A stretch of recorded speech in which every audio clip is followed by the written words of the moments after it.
सर्वप्रथम ज्यांनी सत्य धर्माचं बीजारोपण केलं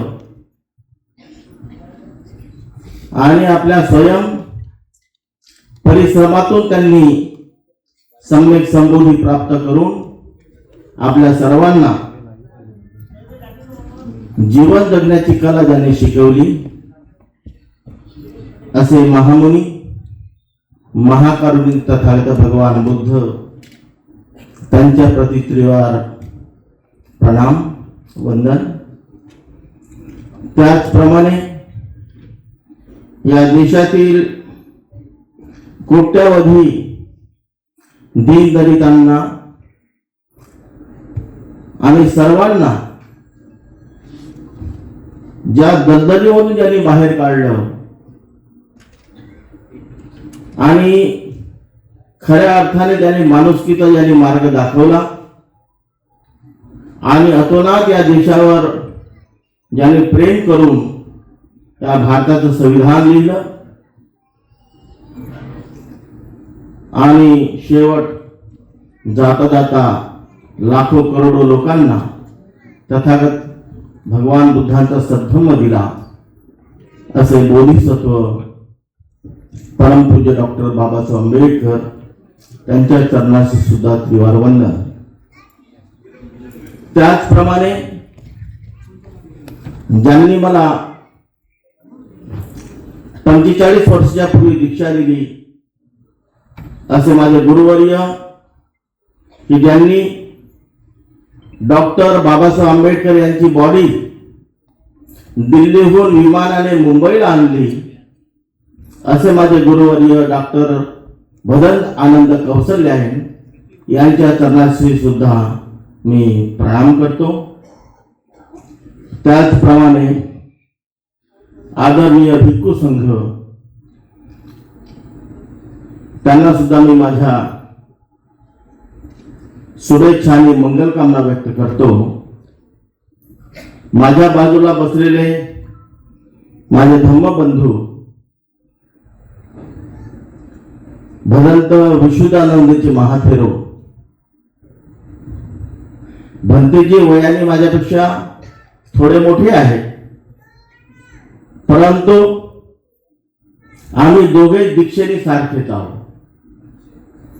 त्यांचा आणि माझा फक्त 3 तासाचं अंतर आहे। 3 तासाने ते माझ्यापेक्षा सिनियर आहेत आणि एकाच दिवशी दोघांची बुद्धगयामध्ये परीक्षा झाली, एक्झाम झाली।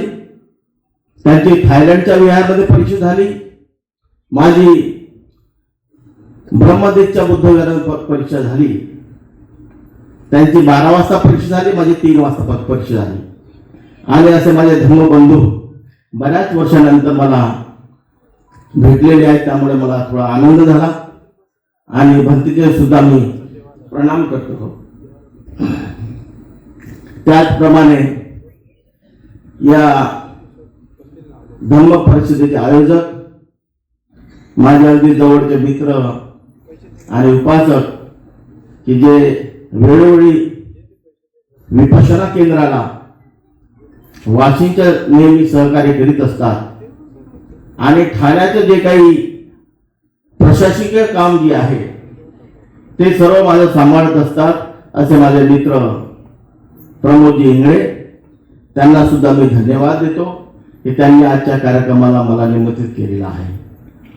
आणि त्यांच्यासोबत असणारी आयोजक मंडळी भंतेजी रत्नप्रियजी यांना मी खूप खूप शुभेच्छा देतो की त्यांनी सुद्धा मला आमंत्रित केलेलं आहे आणि आजच्या कार्यक्रमासाठी या आंतरराष्ट्रीय बौद्ध धम्म परिषदेला उपस्थित असलेले सर्व श्रद्धावंत उपासक आणि उपासिका आपल्या सर्वांना मी माझ्या मंगल कामना आणि शुभेच्छा व्यक्त करतो।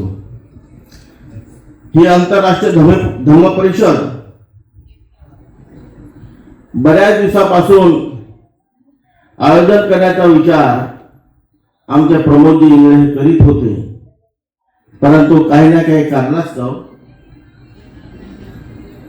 ते समोर ढकलता ढकलता आज ही 5 तारीख 5 एप्रिल हा दिवस उगवलेला आहे.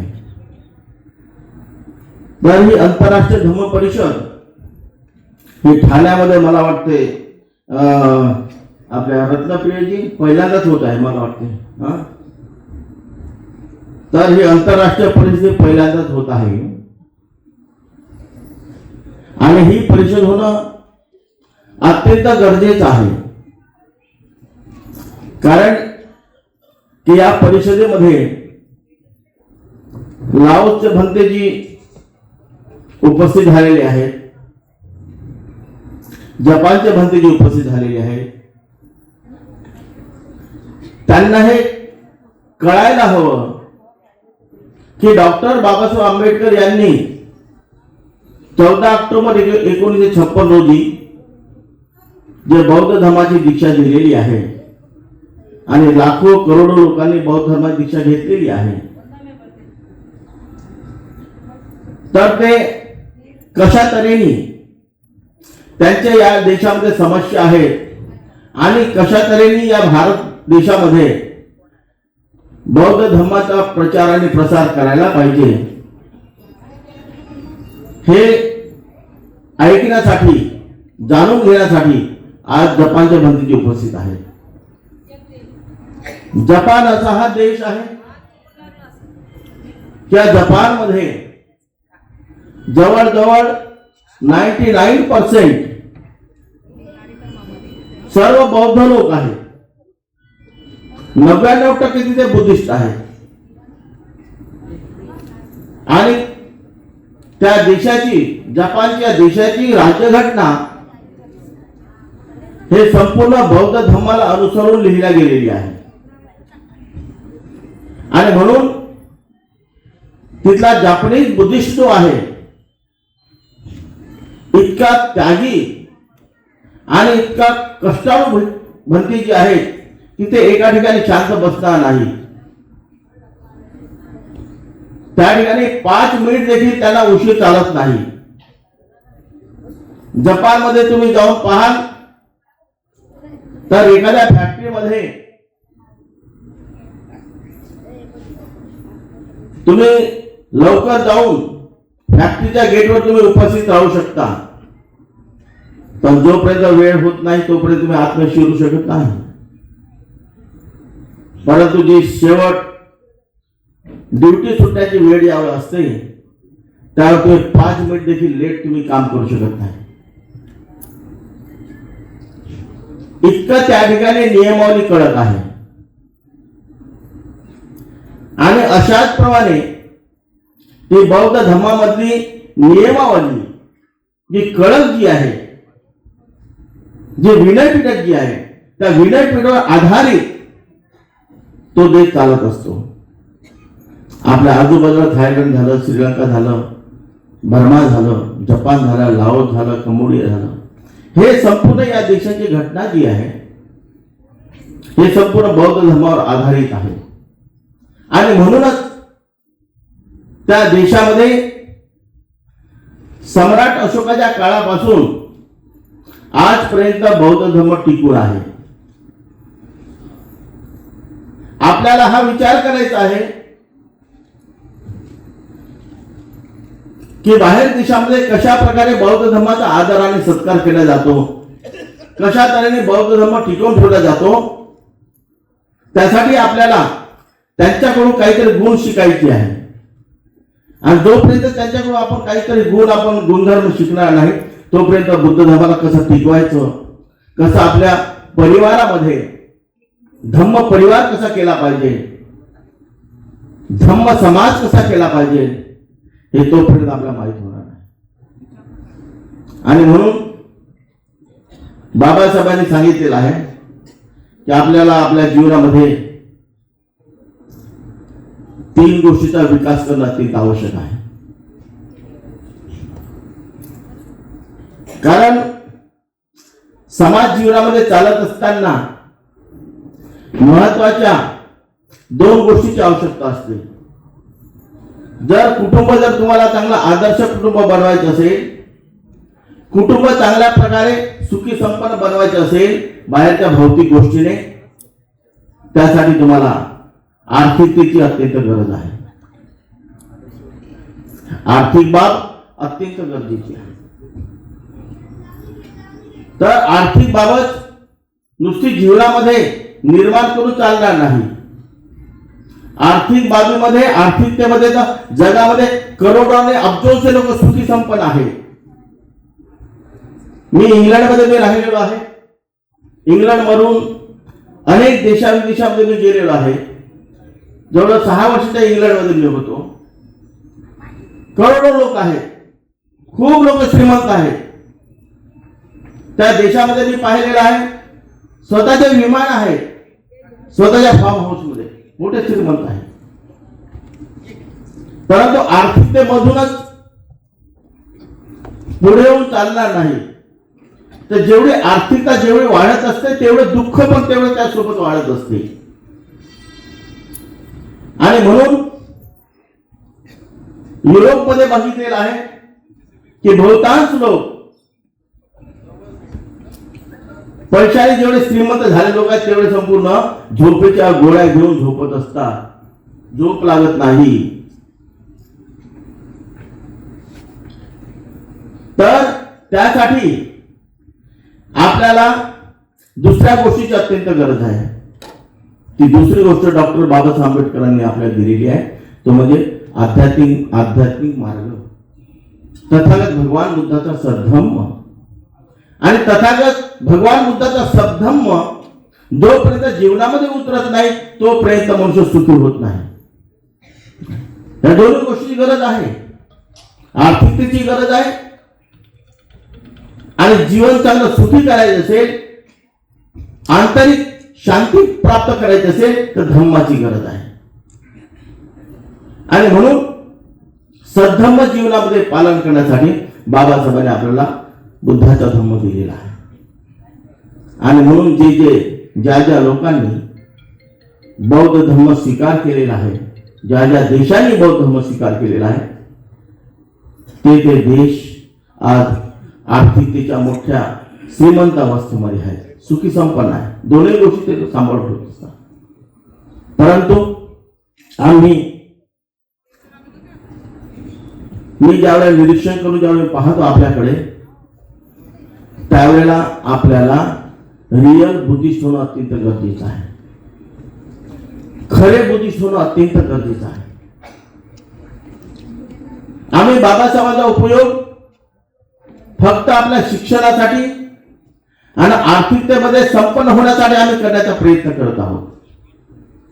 परंतु सद्धम्म ज्या पालन करण्याची वेळ असते, स्वीकार करण्याची वेळ येते, त्याच्याकडे आम्ही दुर्लक्ष करतो. आता बघा प्रॅक्टिकल, आता 14 एप्रिल आता येणार आहे. 14 एप्रिलला बाबासाहेबांच्या अख्ख्या भारत देशामध्ये धूमधाम जयंती होणार आहे. लाखो करोडो अब्जो रुपये उधळणार आहे. तुम्हाला सांगतो भरपूर काय. आणि जयंती बाबासाहेबांनी केलीच पाहिजे. कारण बाबासाहेबांचे उपकार आपल्या जीवनामध्ये एवढं उपकार आहे की ते शब्दामध्ये व्यक्त करणं कठीण आहे. ते जयंती केलीच पाहिजे.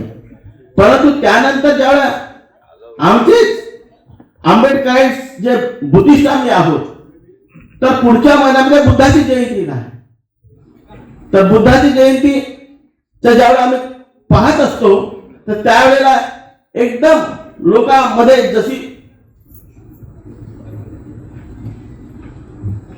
जशा प्रकारे भगवान बुद्धाची जयंती व्हायला पाहिजे तशा तऱ्हेची जयंती आम्ही करत नाही. हा बघा फरक.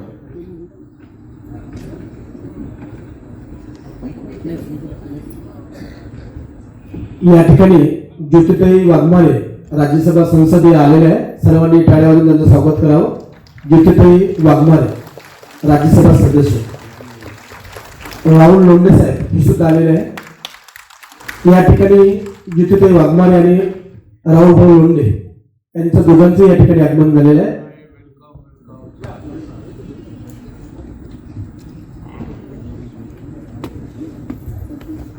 तर आमच्या लोकांनी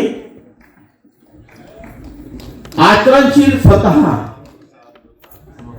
बौद्ध होणं अत्यंत आवश्यक आहे. रियल बौद्ध होणं अत्यंत आवश्यक आहे. एका बाजूला आम्ही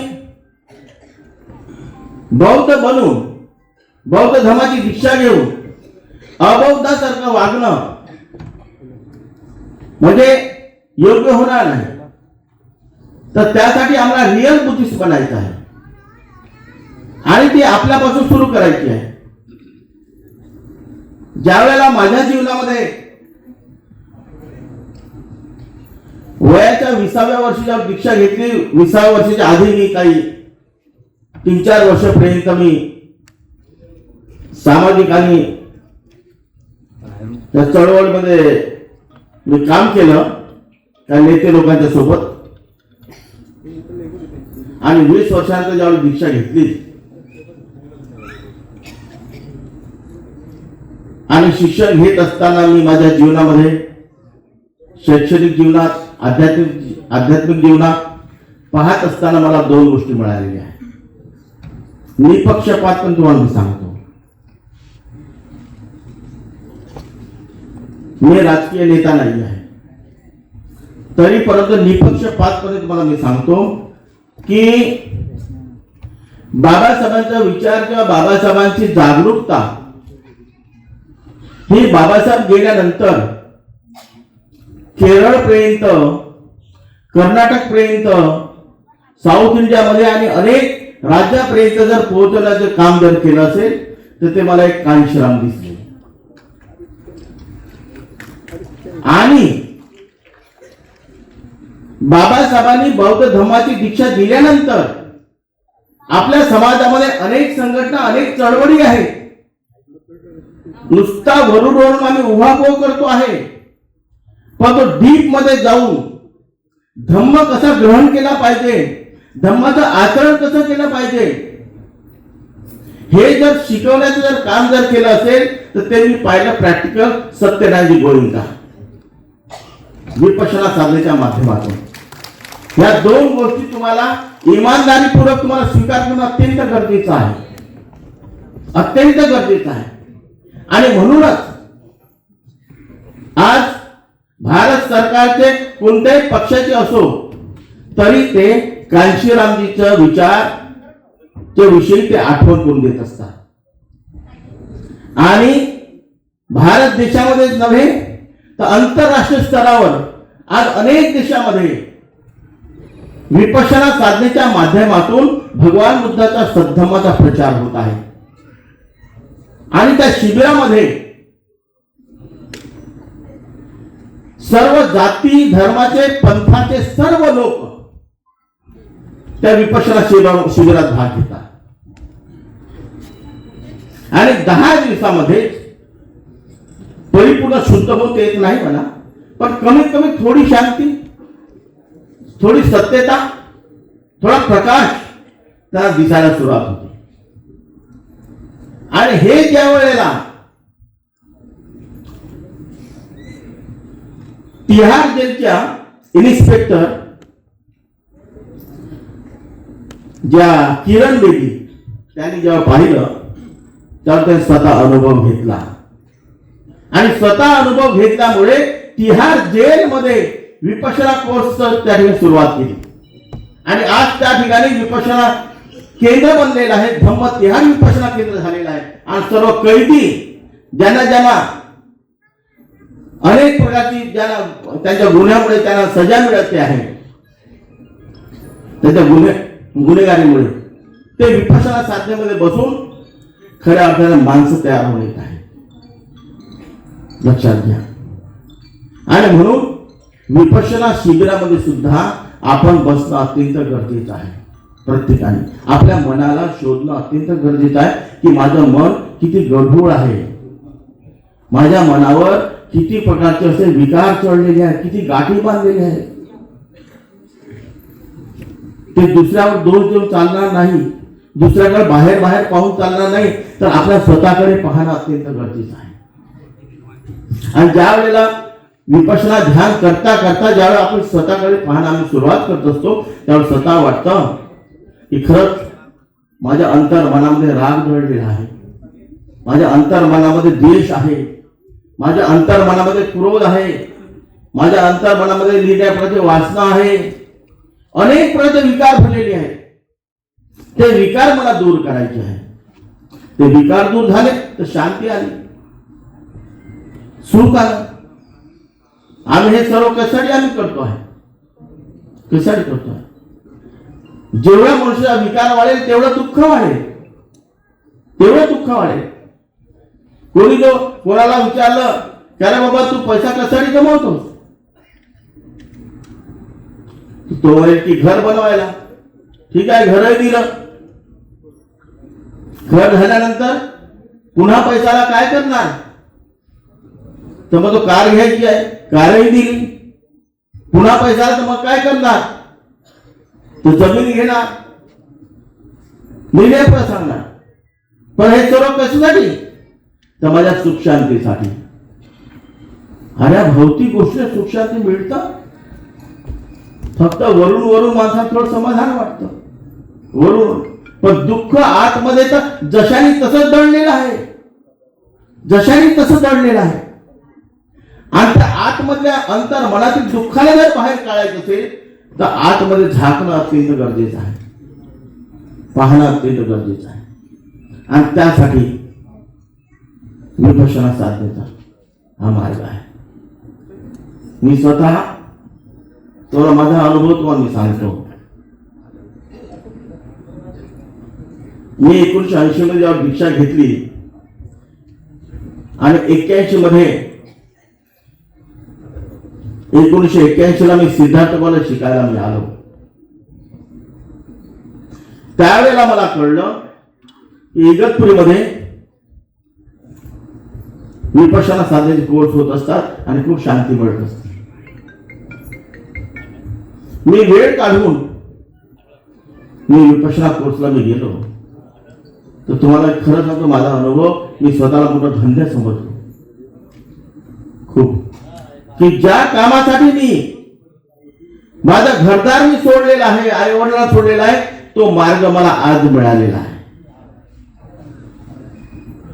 आणि त्या विपश्यना साधनेचा सहारा घेत, सपोर्ट घेत घेत माझं शिक्षण आणि धम्माचा अभ्यास करत आज तुम्ही पुढे मी आलेला आहे. आणि जर समजा आणि माझ्या बरोबरीमध्ये जे काही मुलं दीक्षा घेतलेली होती, चिवरधारी होते, परंतु विपश्यना कोर्स पर्यंत ते येऊ शकले नाही, ते चिवर सोडून आपल्या घरी निघून गेले. कारण चिवर नुसतं परिधान जरी केलं तरी सर्व विकारांमधून मुक्त होत नाही.